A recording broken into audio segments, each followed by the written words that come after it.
তো হাই, আজকে আমি একটা নতুন জিনিস বানিয়েছি। আমি কোথা থেকে দেখিনি, জানি না এটা হয়ও কি হয় না। তেহারি জানি, তেহারি প্রচুর খেয়েছি ছোটবেলায়, ইউপিতে থাকতাম যেহেতু। তো আজকে তানিশ বললো চিকেন খাওয়ার ইচ্ছে আছে, তো আমি ভাবলাম তেহারির মধ্যে চিকেনটা ডালি, মানে চিকেন তেহারি বানাই, দেখি কিরকম হয়। দেখে তো দারুণ লাগলো, এবার টেস্ট জানি না কেমন হয়েছে, দাঁড়াও দেখাচ্ছি।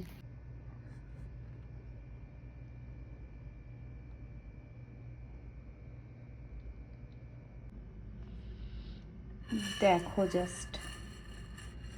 তা আমি এটা বেসিকলি বাসমতি চাল থেকেই বানিয়েছি, কেন কি এখানে বাসমতি চাল খাই আমরা। দুর্দান্ত টেক্সচার, যদি এর সাথে আচার হতো দুর্দান্ত লাগতো। এবার জানি না, তানিশ খেয়ে দেখুক, আমি খেয়ে দেখি কীরকম লাগে। এতে দিয়েছি কুমড়ো, ফুলকপি, আলু আর চিকেন। দেখতে তো অসাধারণ হয়েছে। তো আমি রিভিউ নিতে চলে এসেছি। তো এই প্রথম বাইট গেল মুখে, কেমন হয়েছে বলো? খুবই জঘন্য। মিথ্যা কথা বলো না চিকলু, তুমি পুরো ভিডিওটা নষ্ট করে দাও, সত্যি সত্যি বলো।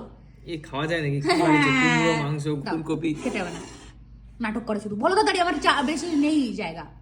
হ্যাঁ, দারুণ হয়েছে। চিকেনটা দেখো, পুরো একদম সুন্দরভাবে হয়েছে।